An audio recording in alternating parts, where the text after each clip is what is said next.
Welcome, everybody. We're very much happy to kick off this year's Motivation Cognition Meeting series with a very special guest. We're very excited to have Amitai Shenhav here today. He's a professor in psychology and neuroscience at UC Berkeley. And UC Berkeley is also where he began his career, namely where he received his bachelor's degree in cognitive neuroscience before he went on to complete his PhD in psychology at Harvard. And so before joining UC Berkeley's faculty, he was also a postdoc at Princeton University and an assistant and associate professor at Brown University. And so broadly summarized, his research focuses on the processes, the mechanisms that are involved in motivation and in decision-making. And to address his substantial research questions, he uses a heterogeneous combination of computational modeling, of behavioral measures, as well as neural measures.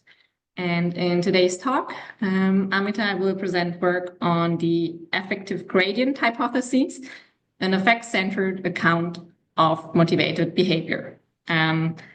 And yes, we're very excited to have you here today, Amitai, and we're very much looking forward to your talk. Thank you so much, and thank you all for joining today. We're all dealing with a lot right now, and it's nice to have this opportunity to get together and do what we enjoy most. So I appreciate that. And of course, I will be very happy to get questions throughout. In fact, in these virtual meetings, I will consider it a favor if you kind of jump in to remind me that there's other people on the other side of this. So this is a sort of different talk for me because I'm not going to present any data. I'm going to talk about a theory that I've recently been working on that I'd love to get your input on. But I'm going to start by sort of framing what we do as a lab and include, a very brief snapshot of some of our research, in part to assuage my anxieties about not presenting data today, but also hopefully to frame where we're coming from and how we kind of arrived at, the topic I'm going to be focusing on today. So in general, as Zita very nicely said, our focus in the lab is on questions related to decision-making and motivation and motivation related to mental effort and cognitive control. And so we study typically paradigms like these, how you choose between sets of options to decide which one you like best, or these typical cognitive control paradigms where you come in knowing which option is the right one, but you have to overcome some prepotent bias in order to do that. And we come at this from a lot of directions, but one of the critical ones is theory-driven, thinking about how do we distill these different processes into process models, like things like evidence accumulation models in the case of decision-making and parallel models in the world of cognitive control. As you can see, there's a lot of similarities between these, but whereas decision-making typically focuses on this process of accumulation to make a decision, that same process is typically going on in these other tasks, but usually cognitive control researchers are interested in this sort of outer loop of deciding how to monitor and adjust control related to these underlying processes. So half of our research, or about half of it, thinks about how do we apply lessons from cognitive control, models of cognitive control to better understand decision-making. And I'm leaving some reviews at the bottom here that cover these topics in greater depth. But one of our main interests is to think about this underlying decision problem in part in terms of this sort of outer loop that's always going on in parallel. That is the control, monitoring, and adjustment that has to happen while we're making a decision or in order to engage in a decision, as well as the sort of affective processes that also go on in parallel that are not necessarily integral to the decision itself.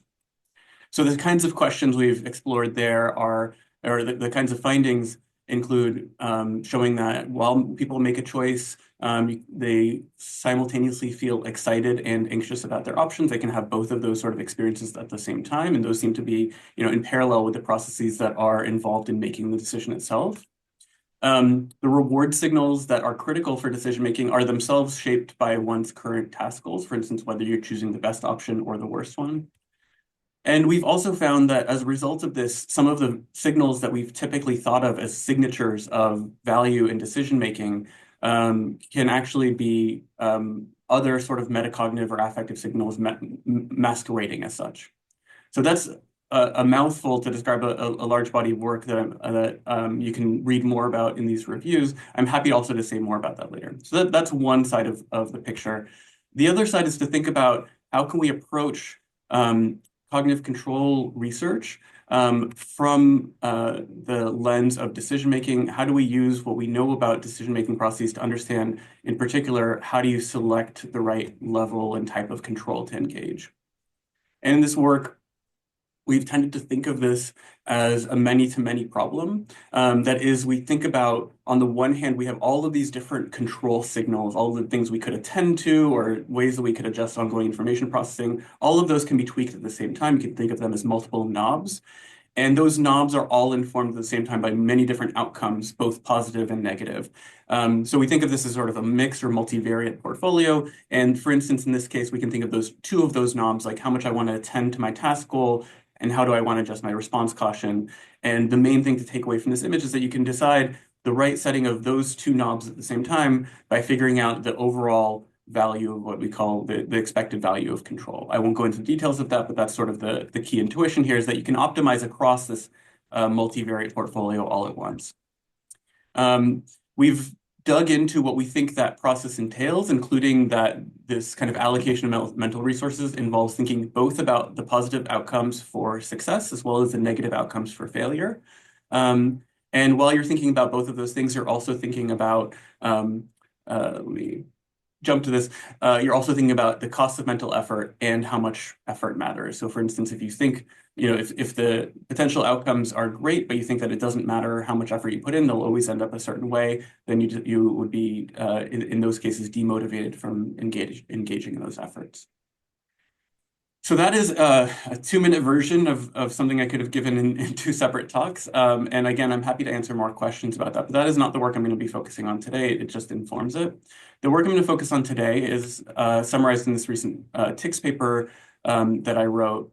And the main thing that I want to say about before I get into this is if you've read that paper or are familiar with it, I focus in it on this sort of positive account, which I'm going to try to do in this talk as well. But it actually really came out of a bunch of different directions that were simultaneously concerning me and putting me ill at ease about the state of theory in the space that we're all interested in, which is motivated behavior. So I'm going to present that to you in the second half of this and hopefully convince you at least that this is sort of an interesting and compelling radical idea. And maybe you won't really buy it at the end, or you'll think like there's a lot still that needs to be worked out. But what I actually really want to convince you of before we even get to that is that there is an underlying problem that we as a community need to solve. That there is deep in our theories, there are some problems that are, I would argue, intractable at this point, and we need to come up with new and innovative solutions to them. So I'm going to offer you one of them, and again, I'm happy to get feedback on it. But I'm hoping that this also encourages each of you to think about other ways that we can solve some of those problems. So get to that, I first have to define what I'm going to mean by motivated behavior. So first of all, I'm going to define this as actions, both internal or external, meaning things that we can do with our body, but also with our mind, with cognitive control, that are determined by evaluation or monitoring. And the key thing I want to compare that to or contrast it with is what I'm going to call value-free associative processes. These include things like reflexes, priming, and then certain kinds of habitual and procedural behaviors. Now, I want to stop there and say that I actually want to have this be as limited as possible. So I am happy for motivated behavior to capture the vast majority of things we think of as voluntary actions, or in some cases involuntary. And we can come back to that, but that also means thinking about things that we often talk about as habitual, like driving a car and so on. I actually think in many of those cases that actually requires some online monitoring and evaluation. To the extent it does, it all falls into this category I'm calling motivated behavior. So I don't want to give myself too many outs here, but there are certain things like basic spinal reflexes, for instance, that will fall outside of this account. The 2 major categories that's going to encompass from the value-based decision-making world are things that are, on the one hand, goal-directed or deliberative, and on the other hand, things that we call reflexive or impulsive or Pavlovian. So this should at least encompass all of those at once.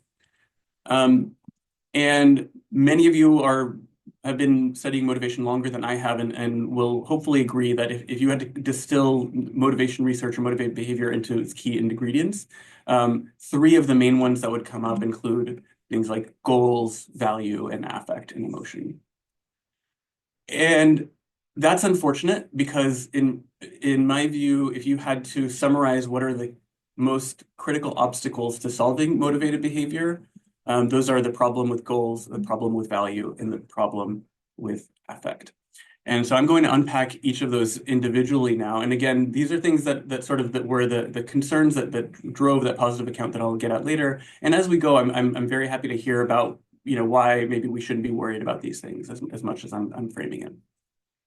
So the first one I'm going to start with is the problem of goals. And I'm going to start by just stipulating that goals exist in part for us as theorists and experimentalists as a way of explaining our current objective function. That is the critical role that they play for us in driving our behavior. They are the thing that if we had to stop and say, like, what should I do right now? Or if something interrupts us and we have to get back on track, it is the thing that defines that objective function that says, in order to be on track or doing what I meant to do, I should do X. So that requires this kind of objective function that says, okay, what are the things that fall within that? And what are the things that fall outside of it? The problem is that identifying what those goals are and how to prioritize them is extremely hard for most real world tasks. And so it's not a problem, and I think this is one of the reasons we don't often talk about it. It's not a problem for most of the tasks that we study in the lab. So it's not a problem for the decision-making tasks I mentioned or the cognitive control task. We tell people what their goals are, and anything they do sort of outside of that, we sort of treat as noise, mind wandering, and all the rest. But there we can at least say there is a very clear goal that they're generally following. Or in other cases, there might be a well-constrained reward function, like in our reinforcement learning tasks, or in even something more complex, like an Atari game. There's a clear point structure, and that defines the goal in that environment. But take what I'm doing right now, for instance, which is, I'm giving this virtually, but I like to imagine myself at a lectern while I do it. And if you were to think about how to write an objective function for an agent to give my talk, you could probably come up with something that gives some planned speech that I'm about to give, and you could probably almost immediately falsify that is doing what humans do by doing something as simple as having all of you leave this room while I'm giving the talk, and you'll see the agent continue, and you'll see that it's able to follow some clear goal, but it needs some additional guidance, which tells us at the very least there's more to what we're calling what my goal is at this time. But that's just the one of the basic problems. The problem becomes even trickier once you think about the fact that I don't actually have one goal right now. It's not just to give my talk. You can say that my goals include things like don't say something stupid, stay on time, sound confident, make eye contact, and so on. And each of those has its own objective function. And the way you know that is that, for instance, if things started to run over, I might have to make a decision about, do I try to stay on time, be confident, or all of those things. And so they might compete with each other. But things get even more thorny when you think about, well, there's all sorts of other things that I could theoretically have as a goal right now. Like I could check my email or plan for dinner or think about a conversation or, like try to remember, where did I see this person before? I might have sort of physiological goals, like how much do I try to, project calm, or if I am sitting down right now, but, try to get something to eat. And then there's all these things that you can sort of call exogenously driven goals, which is, maybe I hear somebody sneeze or, drop their coffee or something like that, or I see my coffee's about to spill. Those, in turn have to form their own goals that define my actions, and do they interrupt what I was about to do? So you can see this problem emerging, which can be summarized as asking, how does our brain decide which goal or goals will determine how thoughts and actions are coordinated? And this is not an easy problem. I'll actually assert that it's currently an intractable problem in the way that we think about goals. Because if you think about each of these goals as their own objective function, you run into an analog of what we had to deal with in the cognitive control literature, which is called the homunculus problem. Those who are unfamiliar, this is a problem that said, well, you can describe a model that does the Stroop task, and you can put a control module in there, and that will adjust your performance. But then how does that controller know how to set your control? And so in order to solve that, we had the conflict monitoring theory and others that came in and said, well, here is the specified objective function that adjusts control. But the problem is that that objective function needs objective functions. So you run into what I refer to in tongue-in-cheek as this homunculus problem that for the space of goals, there in turn needs to be a space of goals that determines which of those was selected and so on and so forth. So as long as you're stuck in a space of having what we call discrete or encapsulated goals, and you have to decide how much to weigh or prioritize each one, you're stuck in this homunculus problem. And this is when I was saying there's a deep and sort of disturbing problem here. This is one example of them, and I'll come to your question in a second, Alexandra. It's one that once you start to think about in real world cases, you can really lose sleep over because on the one hand, it affects everything down to things like what we call monitoring signals. So we study error monitoring signals routinely, but an error monitoring signal necessitates that you have something that you can call an error that is a deviation from your goal. And the same is true for things like targets and distractors. But if our brain doesn't exactly know what our goal is or has trouble selecting it, then again, how does it know what an error is? And this isn't just an idle problem that comes with complex things like giving a talk. It's true as you're just moving around in the world, you're driving your car, you're moving through people. You have to immediately decide which of the many different kind of goals will drive your behavior as you navigate that environment. Okay, so Alexandra, I saw you had a question. Thank you very much. Just very brief clarification question. Yeah. How do you define goals? And when you say, how does my brain know what goal I have? Do you assume that there is, sounds very homunculus-like, right? The brain as sort of like a knowledge structure, or like, what do you mean? How does the brain knows? Yeah, so that's a great question. The way to put it differently is, how is my behavior guided? So set aside somebody who's sitting and watching it, like at any given moment, I have to know how to adjust my behavior, how to adjust what I'm about to say. That has to appeal to some kind of objective function or objective functions.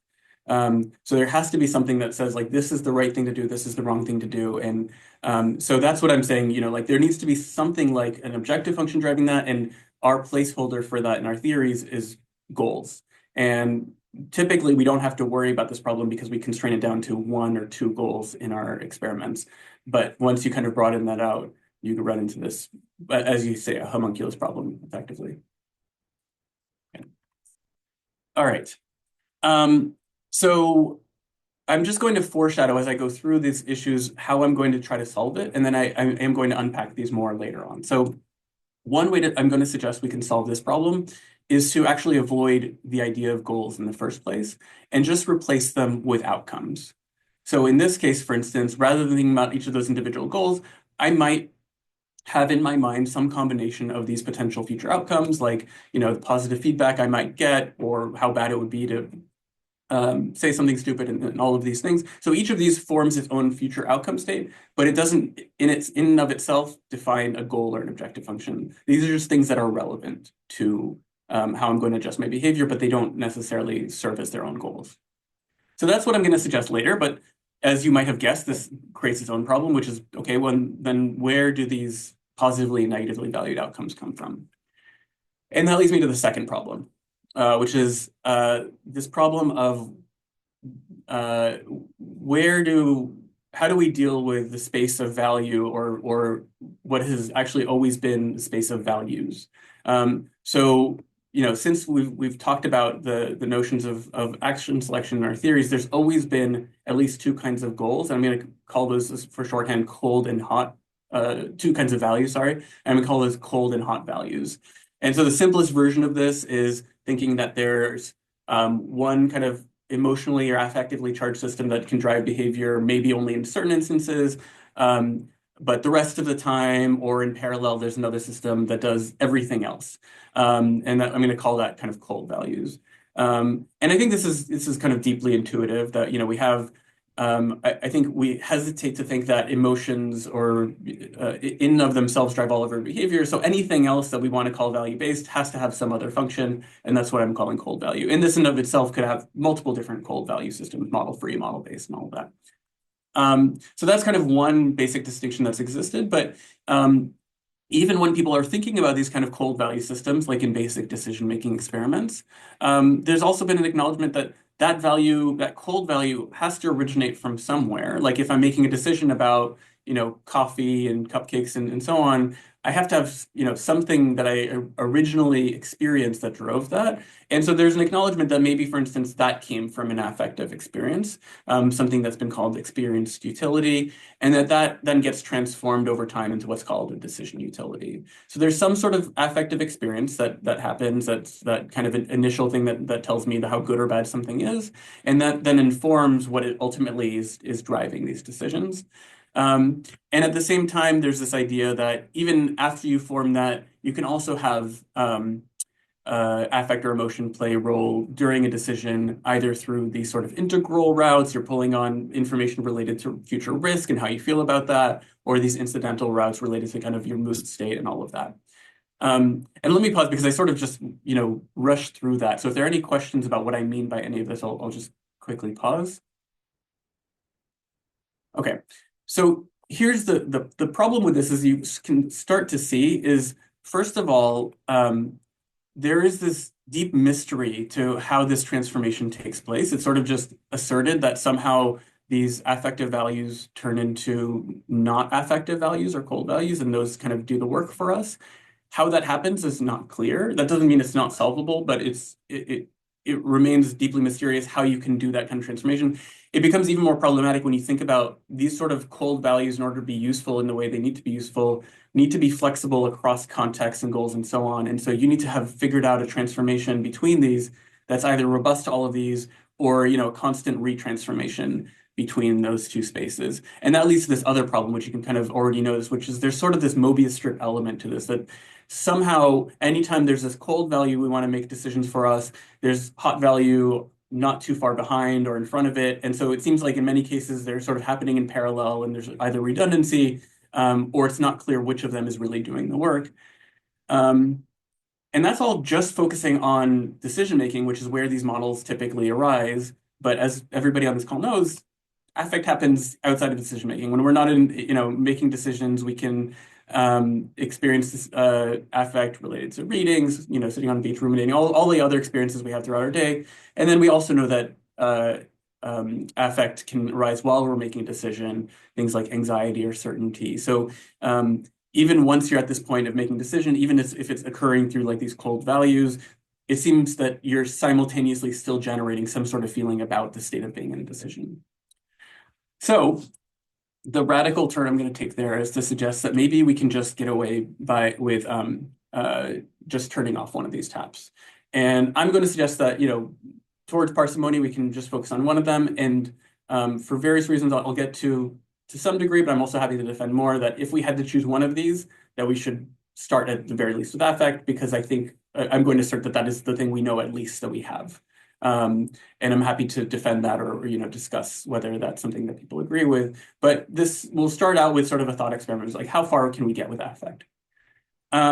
And this is the point where people, especially, a little bit outside of the affective world, but also people who kind of have different conceptions of that, immediately come to the question of like, okay, how do you get affect as I understand it to do all of those things? And that leads me to the third problem, which is the problem with affect. And the basic problem is that people use it to mean a lot of different things, including anything that's charged or aroused. So to exclude anything that's neutral, we typically or often don't think of those as affective or emotional. Sometimes people use it to mean something that's prolonged over time, maybe mood related, or just something that you can kind of like, feel in your bones for a long period of time and report as such. Some people use it specifically to mean emotions, discrete and categorizable emotions like anger and schadenfreude, and anything we can come up with a name for. And most often people use it to mean something that is singular and or unitary within an individual. So we routinely ask people, for instance, how were you feeling at this time, as a sort of unitary measure. I was feeling this level of valence and this level of arousal, is kind of defining my entire state. So I think this is a problem. I used to refer to this sort of like as like problem, lowercase p problem, because it's sort of one of like, defining terms. And I've learned over time that's actually like a much bigger problem, because it sort of is an obstacle to the rest of what I'm going to tell you when people have a deeper notion of affect that is aligned with one of these things, and they really don't understand like what I'm talking about. And so what I'm going to suggest, if everybody would indulge me, is that we do sort of like an etch-a-sketch shake of like whatever you think of as affect and emotion. I want you to set that aside for a second. And I'm going to tell you how I'm going to define it, at least for the utility of this theory. And you can say like, that is not what I call affect, and that is perfectly fine. We can call what I'm calling affect, like affect star or affect with an umlaut. That's perfectly fine. But I'm going to define kind of like how I think about it, and then that is going to serve as the basis for explaining what I think is driving motivated behavior. Okay, so typically when I teach about affective neuroscience, I often use this analogy to levels of visual processing. So people who are unfamiliar with this, there's this idea that you can describe the visual processing stream from low level, things like brightness, orientation, to high level, things that are nameable, like specific objects or scenes. In between those, you have this lowest level of conscious penetration that is like, you don't have access to these individual orientations, but you do have access to these sort of surfaces or contours in between them. And those are what the things that make up these objects, but you don't necessarily have a name for each of these. And so I usually describe affect by analogy to that as, we have sensations, interoceptive, exteroceptive stuff that makes up ultimately things that we can name as individual emotions. And then we have this thing in between, which is this lower dimensional space. At the very least, it has a dimension called valence, and depending on the definition, has other dimensions like, let's say, intensity and arousal. But it also is the lowest level that is typically consciously penetrable in terms of our feeling states, but it's also something that doesn't require a discrete name, and also, and critically, something that you can study in separation from emotion. So I can tell you the story about affect and how to measure it, independent of what is going on in the space of emotions. Again, I'm happy to talk about like whether you agree with that or whether this is consistent with how you think about the space, but that is, when I'm talking about affect, I'm going to be focusing on this part of the space. Okay, so to elaborate on what I mean by this, so I'm going to refer to affect as a feeling that can refer to specific object or event. So the way I feel about coffee or sushi or failing a test has a specific valence and or arousal to it. Affect is something that varies, as I said, along multiple dimensions. At the very least, we can just say valence and or arousal. And critically, it includes neutral states and small variations around them. So this is roughly what Jim Russell or Lisa Feldman Barrett referred to as core affect, if you're familiar with that. And this part is going to be critical, that because it includes neutral states, there is nothing that we can describe or think of or experience that does not have affect to it. Even if it is something you would describe as purely neutral, it is somewhere along within this space. It is not interchangeable with discrete emotions, but it can underpin them. And it can occur over multiple time scales. It can be something that extends over time. It can also be something that is fleeting. And, I have this immediate experience of my son is about to bump into the coffee table. I have, some envisioning of what that would be like, and then we move on. This probably one of the most critical elements to what I'll describe next. It is not unitary within any particular moment. You can represent multiple different instances of affect at the same time or in very close succession. I'm not going to defend one of these, but at the very least, we can experience these very close to each other. And so, for instance, just to throw out some examples, I can put these up and you can quickly evaluate them, let you read over these. And you can sort of envision the experience of each of these, and you can probably experience some of those at the same time, but you don't even need to go into like imagining several of these. You can, drink your coffee while having a conversation with somebody and stub your toe, and you have multiple experiences all at the same time. Okay, so that is sort of where I'm coming from. More recently, though, what I've been thinking about is whether we can actually think of affect as not just by analogy to perception, but actually as part and parcel of our perceptual experience. So in other words, that we can think of affect as a feature of perception in the same way that we think of other features of perception like color. And this is, it's not an entirely new idea, but when you have that in mind and you start to think about, well, everything we have as a perceptual experience has affect embedded within it.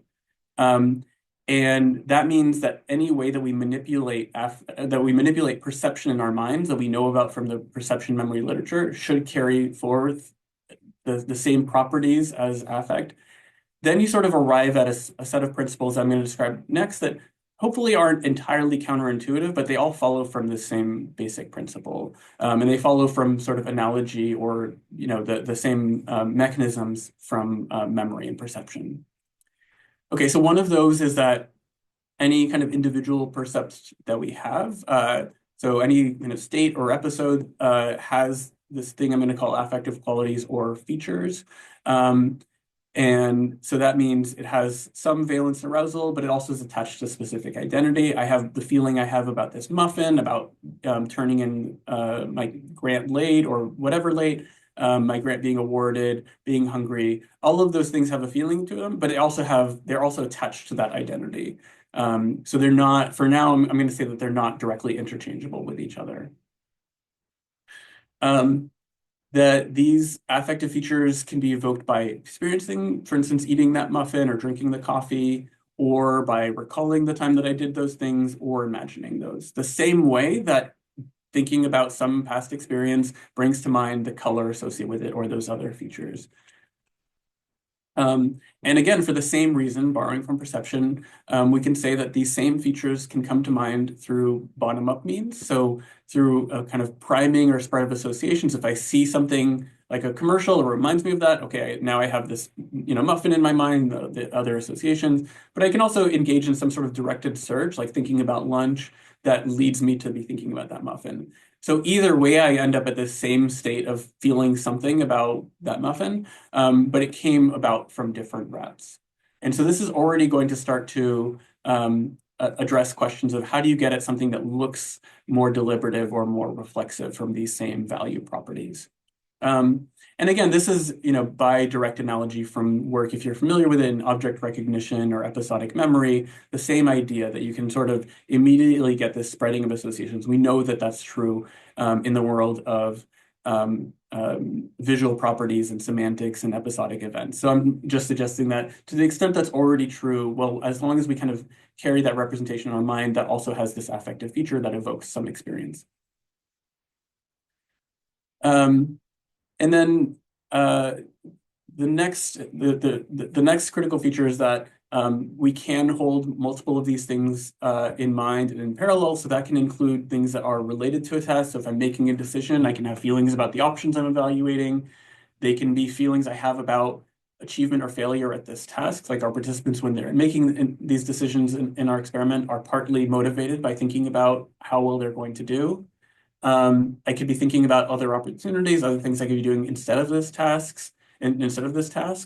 And it also includes more basic survival related things like thinking about, if I see a spider on the wall or that I'm really hungry right now.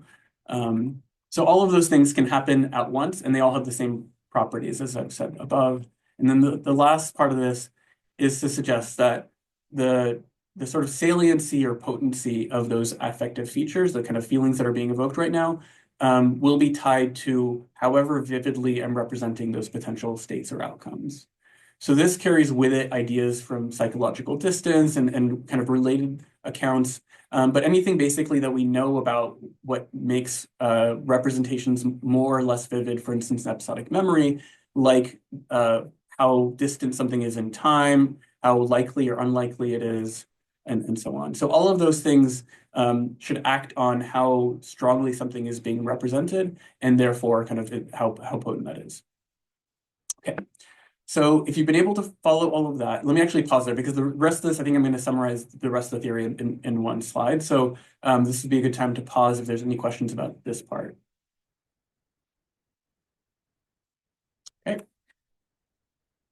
So with all of that in mind, we can say that the states that I have accessible to me at any given time, however they've arrived, whether through exogenous, endogenous means, whatever I'm holding in mind at that time, they comprise the set of things that are desirable to me, like a grant being awarded, like checking social media and so on, and things that are undesirable, like turning in something late and being hungry. And in turn, each of those things brings to mind actions that can make that state more or less likely to occur. So I can think about, well, I can go across the street and get a muffin that will make me less hungry. And if I sit here and work on this paper, that will make it more likely that, or this grant will make it more likely that it's awarded, it'll make it less likely that it's late, and so on. If I, by contrast, choose to check my email or social media, that will address this other feeling I'm representing. So now we can sort of think about this, before I get into like the complexities of it, we can sort of think about this from the perspective of what we know from the approach and avoidance literature. So for people not familiar, you can describe behavior in animals, in humans and other animals, in terms of these sort of gradients of potential outcomes. So in these cases, this is a mouse, being pushed away from the potential for shock or predation and being drawn towards a food, or sometimes being pushed, into the same direction, both away from the potential from shock, but also towards the food. So that's been described in terms of these approach and avoidance gradients for almost 100 years. And so I'm going to borrow from that exact same idea. So I'm going to suggest that, okay, all of that is already happening at some stage. I think in general, abide that this is sort of a reasonable account for predator-prey behavior. I think if I were to describe this as, like, here's how an animal is running away from some predator, you'd say, like, that all sounds reasonable to me. It has something like these sort of gradients starting them.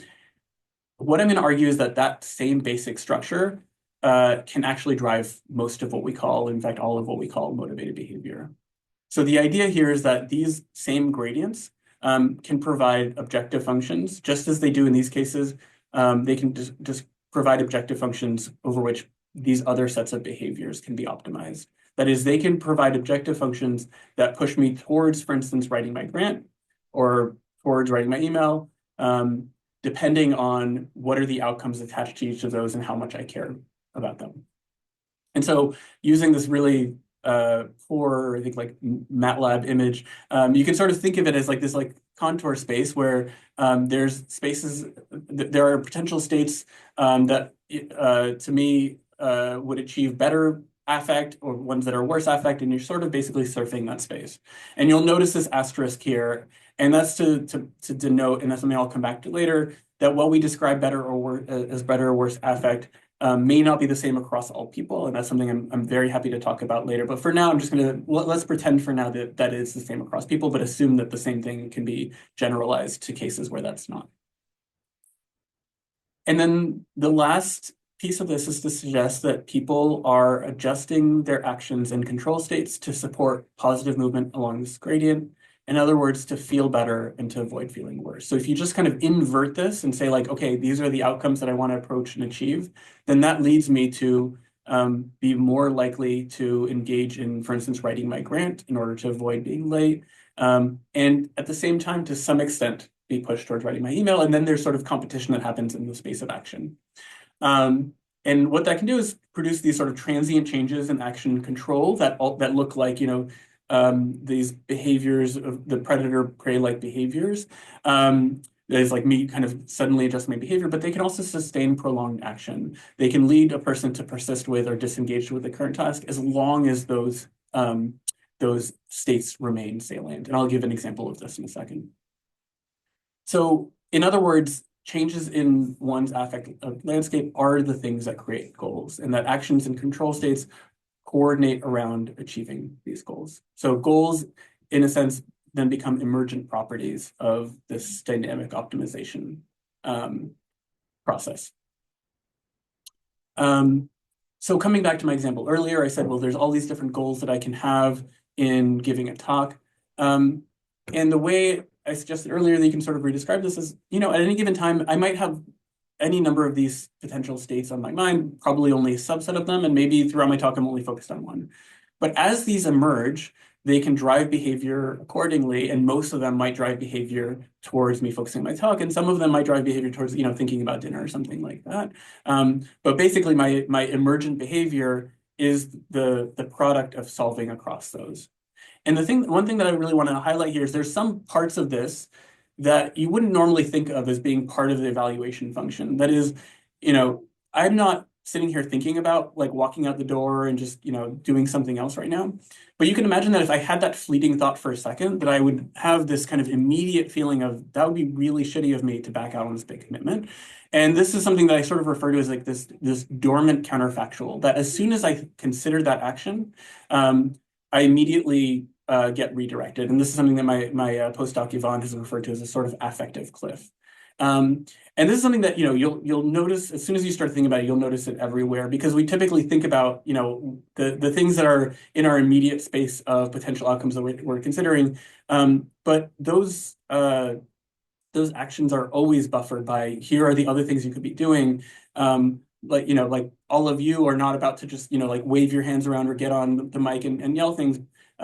Even though you could, as soon as you think about it, you'll realize, like this would be a bad thing. And my point there is that the reason you don't do that is not because it's outside of your goal or there's some rule against it, is that you do experience that potential future negative affective state. And if you didn't, then you would do that. Or if it was somehow sanctioned, I said like everybody, like get on and, start yelling, then it would change valence for you. So once you have all of those, potential states in mind, those are the things that then support your actions. So all of these things collectively might lead me to focus on giving my talk. And some of these things might lead me to simultaneously think about things that can kind of regulate my emotions or stress. And some of these other things might lead me to think about other tasks or activities, while others might inhibit that or make it less likely. So the product of actions that I take is nothing more, nothing less than the potential outcome states that are determining them. So I want to pause there. I'm going to talk next about what this means and how to, how this kind of changes our perspective on things. But are there any questions about what I just said? I have tons of questions, but I guess they're more discussion questions. So if there's a clarifying question, and then I'm also happy to get, okay. I have a clarification question on the slide with the where you had these 3 layers, the affective gradient hypothesis. I just wondered, how do you think these interact? Yeah. So you have that's a really good question. Yeah, so I don't think I have a slide on this, but my perspective, there's a lot of ways. There's a lot that's underspecified here.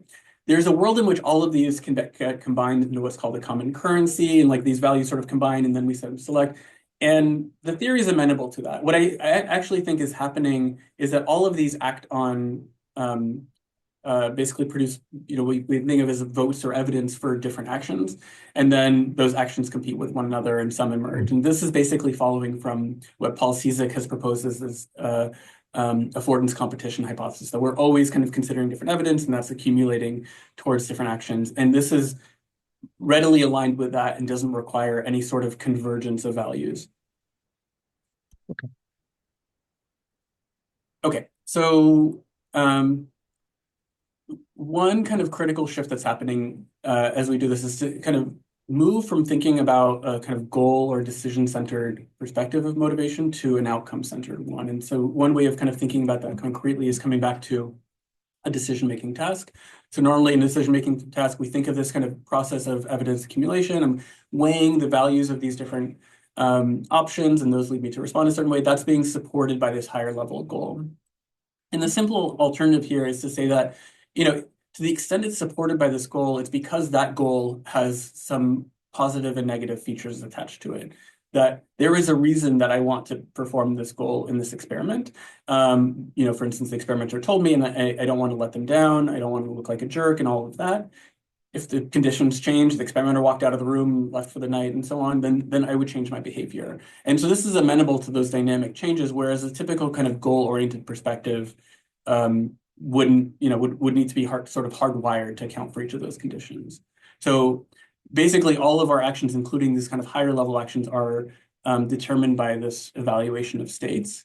And that can basically be propagated to any potential cognitive task. So all of these are equally, these, for instance, perceptual decision tasks or cognitive control tasks, all of these are eventually supported by consideration of potential future outcomes. And this is not too dissimilar from what I was saying at the very beginning of my talk that we sort of think about when we think about the value of control. And I think that I already said this, this intuitively predicts that people will change their effort, they'll disengage from a task to the extent they no longer care about the consequences of performing that task. Another thing this does is it now obviates the need for some dedicated representations of goals that is separate from this space of representation of outcomes and their connections with outcomes. You need that second half of this.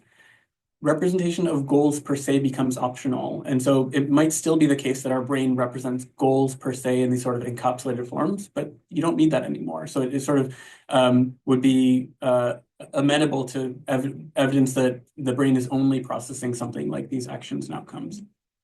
And this is where it gets, a little bit more radical and makes people uneasy, because the argument is that all value-based actions, everything we're calling motivated behavior, ultimately serve affective ends.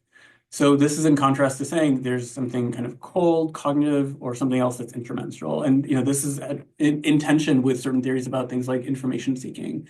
So that's something I'd be very happy to kind of explore. And in terms of kind of the future directions that it presses on, or the sort of the measurement it promotes, is to say that we need to, in addition to collecting things like those unitary measures of affect and so on, we need to really understand the sort of myriad expected and counterfactual outcomes that a person represents in a given moment. I think that's not something that we do enough as affect and motivation researchers. So asking things like, all of these potential future outcomes, what was the person considering in as enumerated form as possible, including all of the things that they're maybe not focusing on in the immediate, but if they were to think about doing something differently, how would that feel to them? I'll say, I think I have just one more slide on kind of broader implications, and I'll wrap up. So what this means, and this gets into things that are testable and falsifiable, is that a given outcome representation can drive both flexible, impulsive, and goal-directed deliberative actions. You don't need separate value systems to drive those, like a Pavlovian versus a goal-directed system.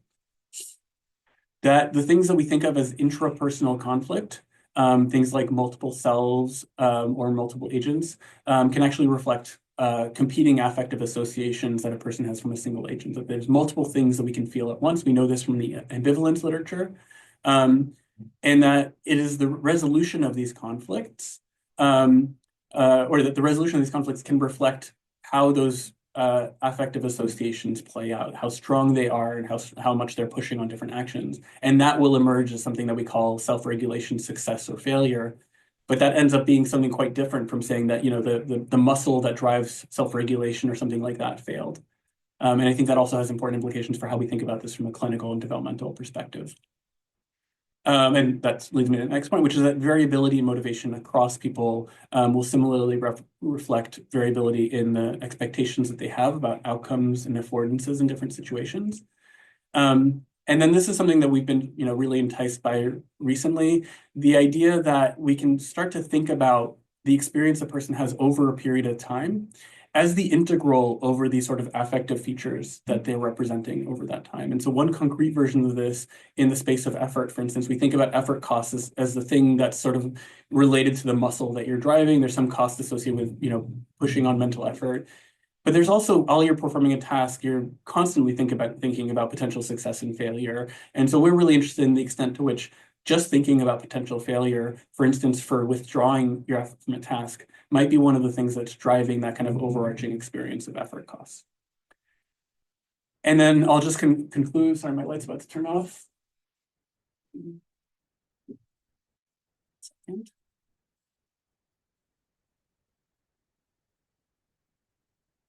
Most inopportune time. Okay, wrapping up. I'll come back to these three kind of critical problems or obstacles to motivated behavior. The problem with goals, the problem with value, and the problem with affect. What I'm suggesting in sum is that these can be solved by thinking of goals as not being encapsulated entities, but instead as emergent properties of affect optimization that avoids all of these thorny issues of a homunculus problem, for instance. That rather than thinking of there being values, that is like a hot and a cold system, that there is really just one form of value, and it is affect, at least, affect star, or whatever you want to call what I described earlier. And that The problem with that effect is really ultimately a definitional one, that if you think of it as a fractionable or multivariate feature of percepts, that carries the same properties that percepts have in attention, memory, and all of the rest, rather than a unitary property of the self at any given time, that you can solve a lot of these problems. Okay, so I'm going to stop there and thank my lab. This is a bunch of our folks when we were carving pumpkins in Providence, and now we're carving pumpkins in Berkeley, and I am grateful to all of them, and I'm grateful to you for sticking through this. Thank you so much. So now we'll open the floor for questions. So if people have questions, just go ahead and raise your virtual hand and we'll ask you to unmute.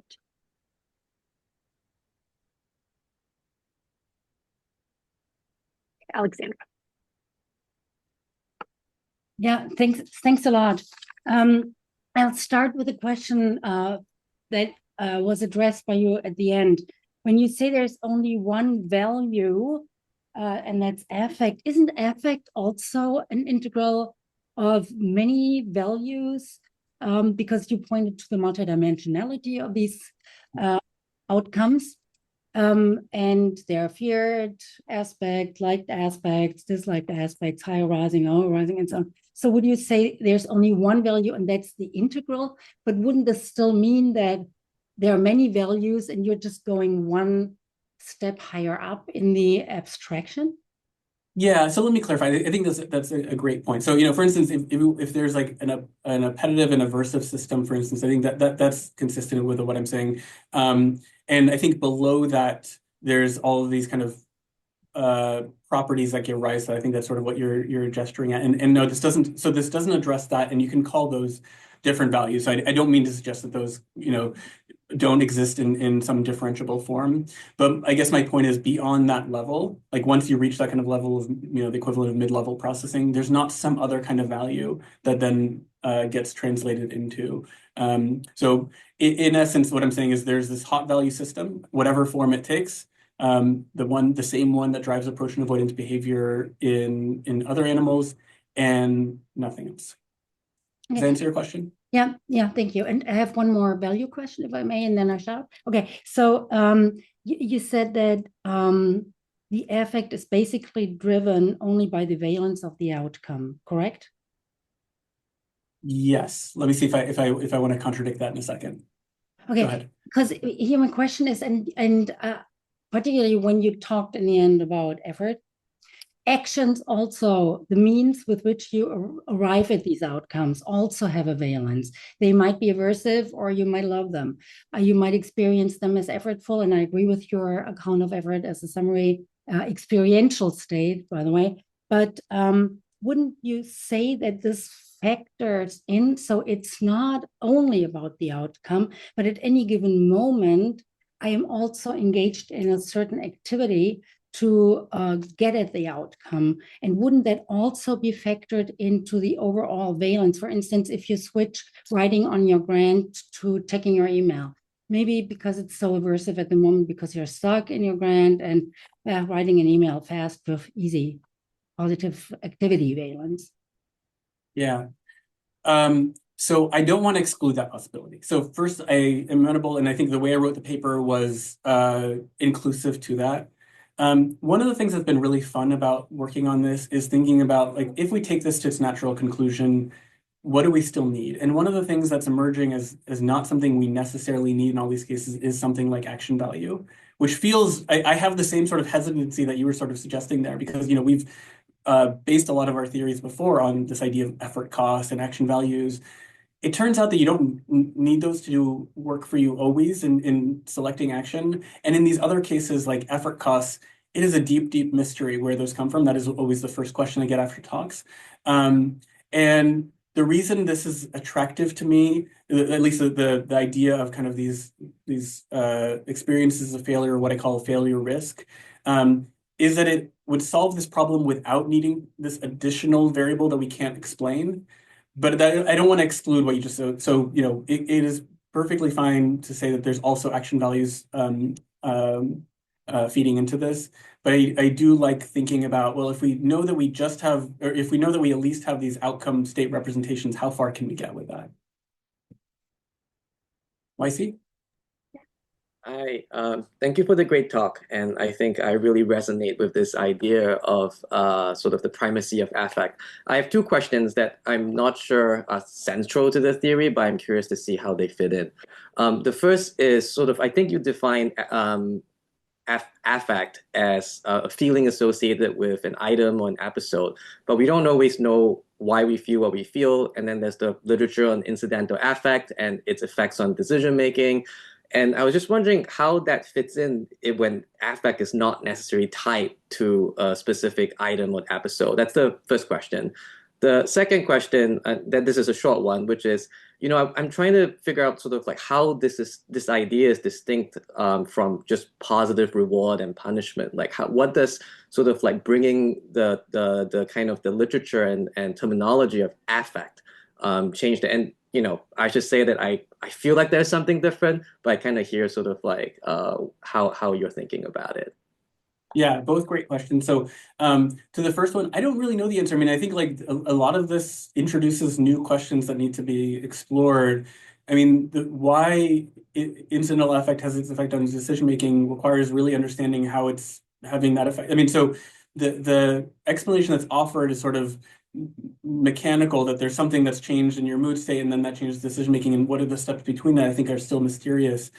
And so is that actually working through a change in your representation of those future outcomes and something specific to an outcome? I don't think we know, but I would favor at least kind of exploring that possibility. To your second question about how it differs from reward and punishment, I think I get this question a lot, especially from people who are from like the neuroeconomic perspective. And I think one way to think about it is it's not different. There's sort of different levels of description. So for instance, I often get the question of like, isn't this just value? What we mean by value anyways? And maybe, but usually when people talk about value, especially from the economic perspective, what they're trying to do is explain behavior. So to an economist, like revealed preferences are the thing that explain what you ultimately do. But it doesn't necessarily matter that, for instance, a person, when they would decide to engage in effort, was doing that because they felt really bad about not doing the effort, or they felt really good about doing that. To them, if the outcome is the same, it doesn't really matter. Those are, those are, ultimately the same combined value. To us, that does matter for a lot of reasons, including that they might predict different decisions in other settings, but also because they provide some grounding in what we understand about the brain. So to the extent that we already know something about these different reward and punishment systems, and that's tied to these kind of systems for approach and avoidance, that is, to me, that's the sort of basic grounding. Once you abstract beyond that to just reward and punishment writ large, it becomes a little bit more muddled because people are usually describing that to mean a lot of things, and often they just mean the thing that's tied to this external variable and then predicts this future decision. But what's intermediating between those, we don't know. Great, next question. Yeah, my question is quite similar to previous one. Like I can see some overlap between value and affect. Like although you have different definition for cold and hot affect, but I can see sometimes we can transfer hot value as cold value. We can always evaluate our emotion or valence or something and transform them as value, the code one. Do you have an example in mind? Like also like Professor Fund has mentioned, when I do some task, I only enjoy doing that. So my enjoyment could be some value. This is, for me, I feel like this is some kind of emotion to do this activity. I feel I really like this, and I can evaluate my like how much do I enjoy that, and then it feels like some code value to define this feature. Yeah, okay. So there's a few things to unpack there. One, and this is my fault because I think I always don't sufficiently explain this. When I say affect in place of these cold values, I'm not saying that affect is really in place of values. I'm saying there's affective value and there's no other kind of value. So to me, affect is a form of value. It's not in place of it. It's just the key argument is there's not a non-affect form of value or cold value. One of the things your question brings up is sort of like the metacognitive aspect of this and how you appraise your emotions and so on. That is another one of those layers that I think is deeply important. And what part of it does influence affect and how we experience and how that adjusts our behavior. Part of it is that whole layer that I'm just setting aside and didn't even get into this in this talk, which is emotion. And there's all of these additional complexities that come into why we label a certain experience as a certain emotion versus another, and some of that is social and conceptual and semantic. And I'm not getting into any of those. So I'm sort of asserting like there is this layer below that that's driving behavior. And then there's sort of this, rich world of how that translates into emotion. And then the last thing is, I think, the idea that there's not non-affective values is a testable hypothesis. So I think it's sort of a question like, can we find cases where, affect just isn't enough? So I would enjoy kind of thinking through those sort of examples, and anybody, on this, please email me. We can think about kind of experiments to test that. Great. Thank We'll you. do one final question, just because we started a little bit late. So Sebastian. Yeah, thanks a lot. Really interesting. Actually, kind of foreshadowed my question, because I really wondered how would you empirically test this, especially that you mentioned often on the choice level. It's very hard to say, is it affect or utility, whatever the concept that is driving our behavior. And I can imagine it's quite tricky to tease these two possibilities apart. So just wonder whether you have already some ideas how you would go about this empirically. Yeah, well, that's a great question to end on. So let me say a few things. First, I should say, I presented this as, a solution to a problem and in contrast to other ideas. And I think there is something important to trying to compare this to other theories out there. But one of our main goals is actually to be constructive and generative and assume, like, if this is the right state of things, then what does that actually predict about the brain? Rather than just kind of, try to pit it against others. So that's not an answer yet to your question, but I will say in a second kind of like what I think are interesting next steps. Before that, though, you asked, how do you compare them? And this will feel a little bit like a cop-out, but to me, saying that like there's one value system rather than multiple sort of invites others to try to falsify that by saying that you require more than one. So it rests a little bit on parsimony and says, let's find cases where it really feels like, in the case of information seeking or something else, like, okay, maybe this seems like affect won't be sufficient. And then that puts it on this account to say, well, can we actually identify what are the other sort of representations a person holds? And I think a lot of that would benefit from some of those methodological directions I was suggesting, that I think really understanding the space of representations. So that gets me to, one of the directions that we want to take as a lab to address this is to better understand that set of representations that people hold in mind. So moving from a model of affect and emotion as sort of like this alarm bell or sort of something unitary that's sort of happening while you're experiencing the world, to really understand how is it actually embedded within the percepts that we have and what does that space look like. And then on the other end, we've been trying to understand how do we optimize our actions in this world where we don't necessarily need long-term goals, we just kind of are planning out for some immediate set of outcomes.